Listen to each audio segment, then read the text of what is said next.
ورحمۃ اللہ وبرکاتہ۔ الحمد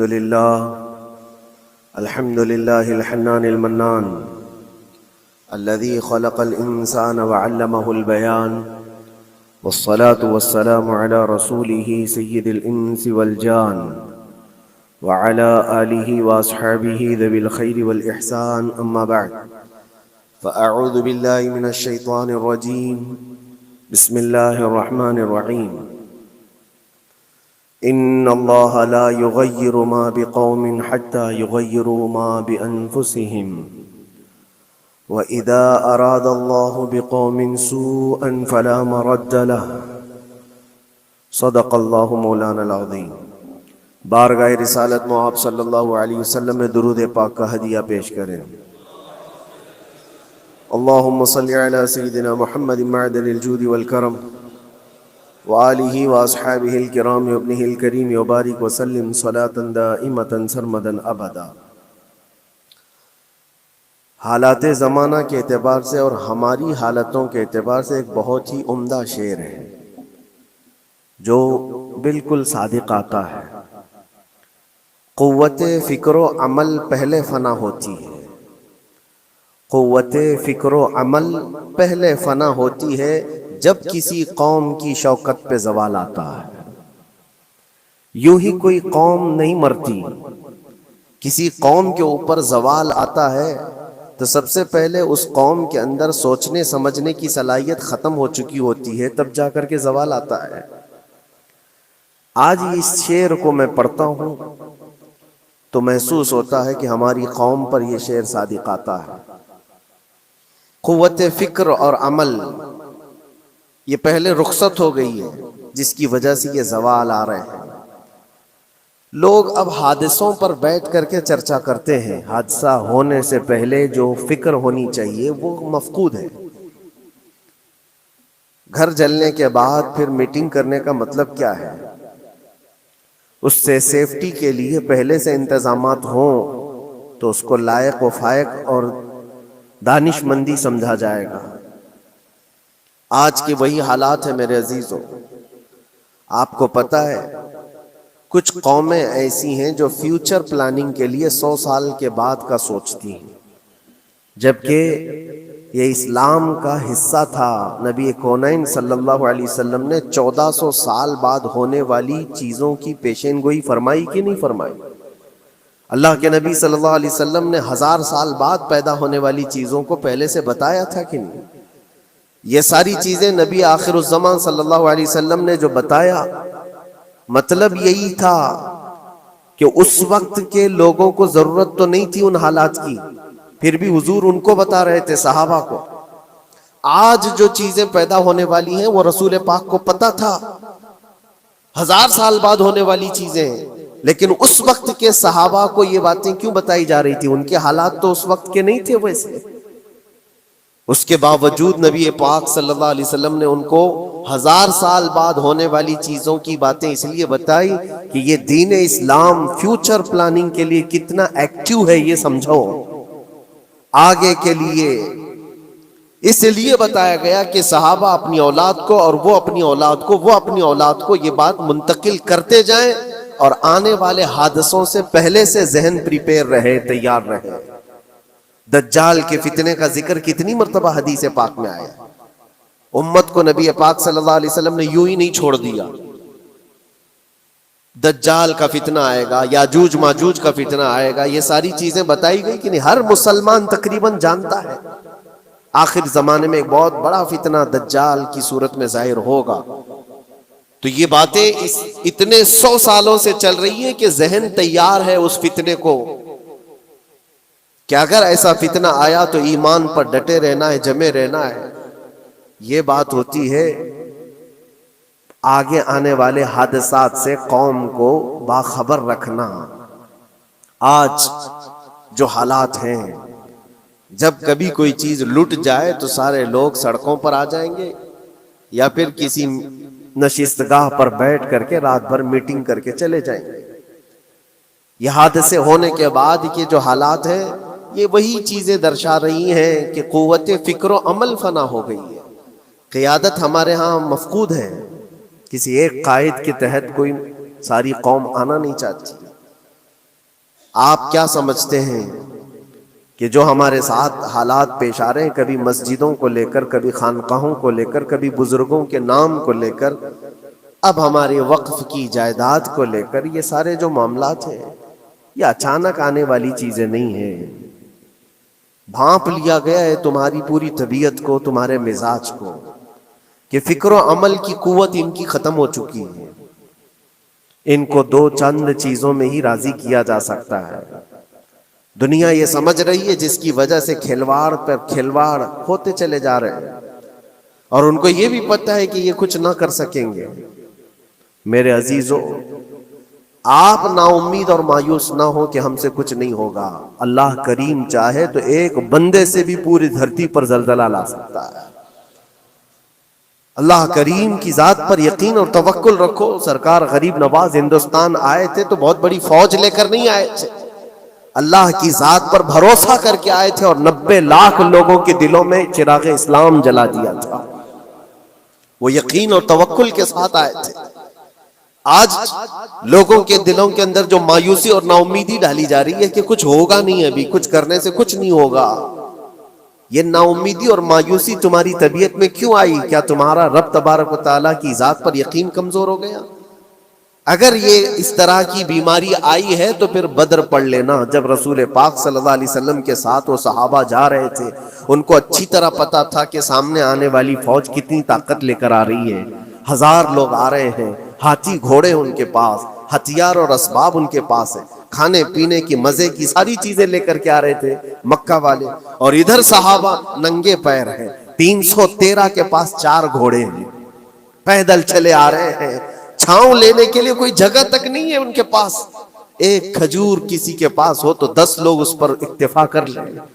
فاقے پر فاقہ کرنے والے وہ صحابہ، لیکن انہوں نے یہ نہیں کہا کہ اللہ کے نبی صلی اللہ تعالی علیہ وسلم سے کہ ہمارے پاس اسباب کی کمی ہے، ہتھیار کی کمی ہے، کچھ نہیں، ہمارے پاس سواری نہیں ہے۔ بغیر سواری کے 180 کلومیٹر مدینے سے چل کر کے وہ بدر پہنچے تھے، بدر تک پہنچے تھے، اور اس وقت اپنی ساری محنتیں، اپنی ساری قوتیں انہوں نے زمین پر لا کر رکھ دی۔ پھر بدر کے میدان میں جب پہنچے، تب اللہ کریم کی بارگاہ میں دعا کیا تھا میرے مصطفیٰ نے، اے اللہ، اگر اس نہتی قوم کو تو نے فتح نہیں دی تو پھر قیامت تک اس روئے زمین پر سجدہ کرنے والا کوئی نہیں ہوگا۔ یہ محبوبانہ انداز تھا میرے مصطفیٰ کا۔ وہ دعا مدینے میں بیٹھ کر کے بھی تو کر سکتے تھے۔ 180 کلومیٹر دور اتنی مصیبت میں دھوپ میں چل کر کے جانے کی کیا بات تھی؟ ننگے پیر صحابہ گئے ہیں، فاقے پر فاقہ کیے ہوئے، وہ مدینے میں بیٹھ کر دعا کرتے تو کیا رحمت للعالمین کی دعا قبول نہیں ہوتی؟ لیکن مصطفیٰ کریم صلی اللہ علیہ وسلم نے یہ مزاج دیا ہے، پہلے فکر و عمل میدان میں لاؤ، پھر دعا کرو، اللہ کی مدد آتی ہے۔ یہاں ہم بیٹھ کر کے یہیں سے دعا کرتے ہیں، کچھ کرنا نہیں ہے، بدلنا نہیں ہے، اور فکر و عمل کو لانا نہیں ہے، تو پھر صرف یہاں بیٹھ کر کے دعا کرنا، یہ تو میرے عزیزوں عورتوں کو اس سے ذمہ داری دی گئی ہے کہ تم میدان عمل میں آ نہیں سکتی، تم اپنے گھروں سے دعا کرو اپنے بھائیوں کے لیے۔ لیکن یہ کام تو اب سارے مردوں نے بھی لے لیا ہے۔ بہرحال قوت فکر و عمل پہلے فنا ہو جاتی ہے جب کسی قوم کی شوکت پہ زوال آتا ہے۔ آج یہ جو سارے معاملات ہم دیکھ رہے ہیں، اس کی ایک خاص وجہ میں آپ کو بتانا چاہتا ہوں۔ آج سے تقریباً 8-9 سال پہلے میرا ایک بیان بھی ریکارڈ موجود ہے، کافی دنوں تک وہ چلتا رہا، میری اپنی بات نہیں تھی۔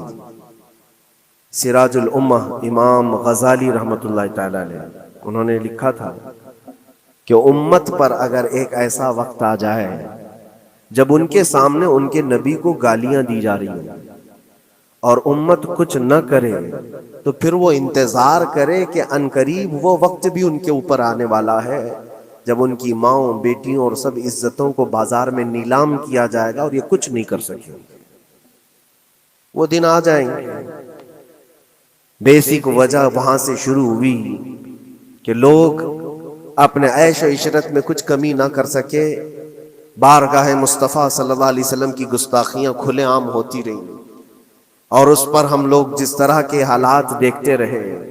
بہت سارے لوگ تو مجھ کو یہ کہتے تھے، مجھ سے یہ کہتے تھے، کیا ضرورت ہے آپ کو بولنے کی، حالات دیکھ نہیں رہے آپ؟ ظالمو، تم کو اگر کوئی چھوٹی سی ماں کی گالی دے دے تو تم بپھر جاتے ہو اور اس کے اوپر آسمان توڑنے کی بات کرتے ہو. اور ہم اپنے نبی پاک صلی اللہ علیہ وسلم سے کروڑوں ماؤں سے زیادہ محبت کرتے ہیں.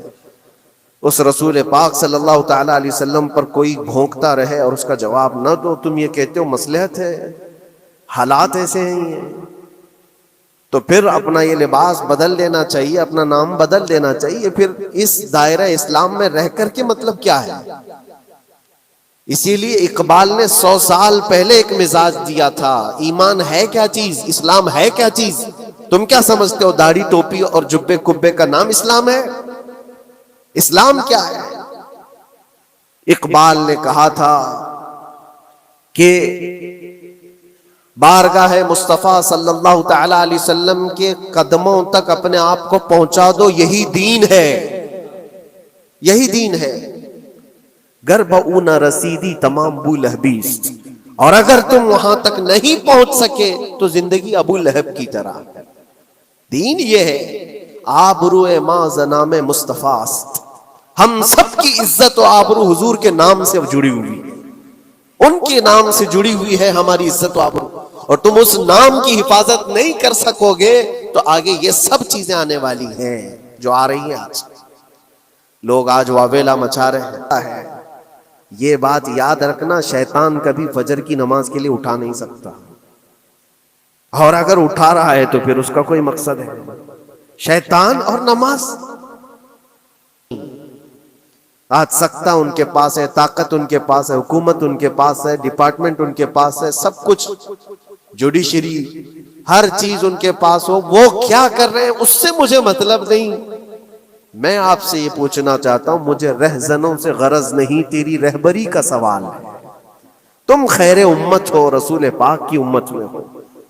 تمہاری بھومکا جس کو کہا جاتا ہے، تمہاری یہاں پر زندگی کے معاملات، یہ بہت زیادہ اہمیت کے حامل ہیں. تم کیسے بن سکتے ہو آج؟ اسی لیے قرآن پاک کی آیت میں نے شروع میں تلاوت کی. رب ذوالجلال فرماتا ہے ان اللہ لا یغیر ما بقوم حتی یغیروا ما بانفسہم، بے شک اللہ تعالیٰ اس وقت تک کسی قوم کی حالت نہیں بدلتا جب تک وہ قوم خود اپنی حالت بدلنے کی کوشش نہیں کرتی. جب تک اپنی حالت بدلنا نہیں چاہتے اس وقت تک اللہ تبارک و تعالیٰ نہیں بدلے گا. وَإِذَا أَرَادَ اللَّهُ بِقَوْمٍ سُوءًا فَلَا مَرَدَّ لَهُ، اور اللہ تعالیٰ کا یہ جلال بھرا ارشاد تو سنو. یہ 13ویں پارے کی سورہ رعد کی آیت ہے. اللہ کریم فرماتا ہے، اور جب اللہ کسی قوم کے ساتھ سختی کا معاملہ کرنا چاہے، پکڑ کرنا چاہے، تو پھر کوئی طاقت اس کو ٹال نہیں سکے گی. رب تبارک و تعالیٰ جب کسی قوم پر عذاب لانا چاہے تو کوئی اس کو ٹال نہیں سکے. تو بدلو. اسی لیے اکثر یہ کہا جاتا، میں تو اپنی تقریروں میں جو چند مجھے چیزیں یاد رہتی ہیں وہ عرض کیے دیتا ہوں. باقی مجھے شعر و شاعری زیادہ یاد نہیں رہتی، لیکن جو دل پہ لگتی ہیں باتیں وہ ذہن میں محفوظ ہو جاتی ہیں. کسی شاعر نے کہا تھا، جگہ جگہ کے تھک چکے ہیں تمہیں یہ ہنگامے، نشاط لذت خواب گراں بدل ڈالو. کیا مطلب ہے؟ روز ایک ایک ہنگامہ ہوتا ہے، تم کو جگا رہا ہے. اٹھ جا اے مسلمان، اٹھ جا. نشاط لذت خواب گراں بدل ڈالو. لمبی نیند سونے کی جو عادت پڑی ہوئی ہے، اس مزے کو بدل ڈالو. غلط روی سے منازل کا بعد بڑھتا ہے، مسافروں رویش کارواں بدل ڈالو. شاعر نے کہا ہے، ادھر ادھر کی لے میں چلتے رہو گے تو منزل لمبی ہو جائے گی. جس راستے پر تمہیں چلنا ہے، اگر بار بار ادھر ادھر مڑتے رہو گے، غلط روی اس کو کہتے ہیں، غلط چلنے سے منازل کا بعد بڑھتا ہے، منزل لمبی ہو جاتی ہے، جہاں پہنچنا تھا وہ پہنچ ہی نہیں پاؤ گے. اسی لیے شاعر کہتا ہے، مسافروں رویش کارواں بدل ڈالو. قافلے کے چلنے کا جو طریقہ ہے اس کو بدل لو. تم یہ پوری کی پوری بات ہم پر فٹ ہوتی ہے. چلنے کا انداز بدل ڈالو اے نوجوان. جہاں کسی کے گھر میں آگ لگی وہ دھواں اٹھ رہا ہو، اور اگر کوئی نوجوان اندر بیٹھ کر کے یہ کہتا ہو کہ یہ ساون کا موسم ہے یا پھر یہ ابر رحمت ہے، تو اس کی سوچ پر ہم کیا کہیں. جہاں آج پوری قوم قسم پرسی کے عالم میں ہو، امت محمدیہ کے یہ حالات آج دیکھ رہے ہیں، روزانہ دیکھ رہے ہیں. تم شیئر تو کرتے ہو، ہر جگہ شیئر کرتے ہو، اور سارے ریلز پر تم جو دیکھتے ہو ہنگامے روز، صرف ہندوستان کے نہیں پوری دنیا بھر کے فلسطین کے مظلوم بچوں کی لاشیں دیکھتے ہو اور شیئر کر کے آگے بڑھ جاتے ہو. ان کی چیخیں، ان کے راکھ کے ملبے، ان کا ڈھیر، ان کے تباہ و برباد گھر، ایک ایک قبر میں 80 لوگوں کی لاشیں، یہ سب کیا تم نہیں دیکھتے؟ شیئر کر کے آگے بڑھ جاتے ہو. یہی تو ہنگامے ہیں جو تمہیں دگا رہے ہیں. جگہ جگہ کے تھک چکے ہیں تمہیں یہ ہنگامے خود ہی تھک گئے. یہ اٹھتا نہیں ہے. ایک دور وہ تھا 100 سال پہلے کا، جب یہاں پر موجود انگریز اس قوم کو دیکھ کر یہ کہنے پر مجبور ہو گیا تھا، یہ فاقہ کش موت سے ڈرتا نہیں ذرا. بھوکیوں پر بھوکا رہتا ہے لیکن موت سے ڈرتا نہیں. روح محمدی اس کے بدن سے نکال دو. روح محمدی ان کے بدن میں تھی. انگریز تھر تھراتے تھے. اس قوم کا کوئی جواب ہی نہیں ہے. سب سے زیادہ اگر کسی چیز سے ڈرایا جا سکتا ہے تو موت سے، اور یہ قوم ایسی ہے کفن تو اپنے کندھے پر لے کر گھومتی ہے، جہاں موت آ جائے سو جائے. یہ فاقہ کش موت سے ڈرتا نہیں ذرا. روح محمدی اس کے بدن سے نکال دو. یہ کس کی بات تھی؟ یہ انگریزوں کی بات تھی. اور آج حالات بدل گئے. سارا کا سارا زمانہ تم پر آج بھوکے بھیڑیا کی طرح جھپٹ پڑا ہوا ہے. اور ان حالات میں آپ سے سوال کرتا ہوں، ایک طرف تیز آندھیاں چل رہی ہیں، ایک طرف گھر کے اندر آگ لگی ہوئی، ایک طرف بھوک اور پیاس کی شدت ستا رہی ہے، ایک طرف تمہارے بھائی بہنوں کی بیماریاں ستا رہی ہیں. جب اتنے سارے معاملات ہو تو اے نوجوانوں بتاؤ تم کیا کرو گے؟ اس وقت رات بھر بیٹھ کر گیم کھیلو گے؟ کیا یہ گیم کھیلنے کا وقت ہے؟ اس نوجوان پر کیا یہ افسوس نہیں ہوتا کہ اس کے پوری امت کے حالات ایسے ہیں کہ بچوں کی چیخیں نکل رہی ہیں اور اس کو پب جی سے فرصت نہیں ہے، ریل بنانے سے فرصت نہیں ہے، یہ مجرے کرتا ہوا گھوم رہا ہے. مسجدیں ویران کیوں ہیں؟ خالی کیوں ہیں؟ تم نے مسجدوں کو ویران رکھا تو مسجدیں تباہ ہونے شروع ہو گئیں، دوسروں کی نظر ہونے لگ گئیں اور اس پر لوگوں کی غلط نظریں پڑنے لگ گئیں. آ جاؤ اے مسلمانوں میرے مصطفیٰ کریم صلی اللہ تعالی علیہ وسلم کی ہدایات پر. ایک بات چیلنج کے ساتھ کہتا ہوں، تمہارا نام اگر نبی پاک صلی اللہ علیہ وسلم کے نام سے جڑا ہے تو یہ چیلنج کے ساتھ میں کہتا ہوں، اس رہتی دنیا میں تمہیں پوری طاقتیں مل کر وہ عزت نہیں دے سکتی جو میرے مصطفیٰ کے قدموں کی وابستگی دے گی. کوئی تمہیں عزت نہیں دے سکتا. تمہیں وہیں آنا پڑے گا، اسی پوائنٹ پر آنا پڑے گا جہاں پہنچ کر کے خالد بن ولید نے عزت پائی تھی. اسی نقطے پر آ کر جمع ہو جاؤ جہاں عمر پہنچے تھے تو فاروق اعظم بن گئے تھے. اسی نقطے پر آ جاؤ جہاں علی پہنچے تھے تو حیدر کرار بنے تھے. ہر ایک کو عزت اسی بارگاہ سے ملی ہے. اور جو کچھ بھی معاملات ہو رہے ہیں اس کی ایک وجہ یہی ہے، ناموس رسالت پر تم نے ہلکے پن کا اظہار کیا تو پھر ہمارے سارے مسئلے داؤ پہ لگ جائیں گے. سارے مسئلے.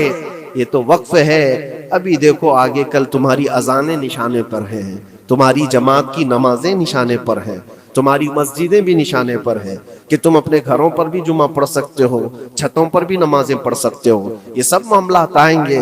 برقع، حجاب، ٹوپی، داڑھی ویسے ہی چل چکے ہیں مسئلے.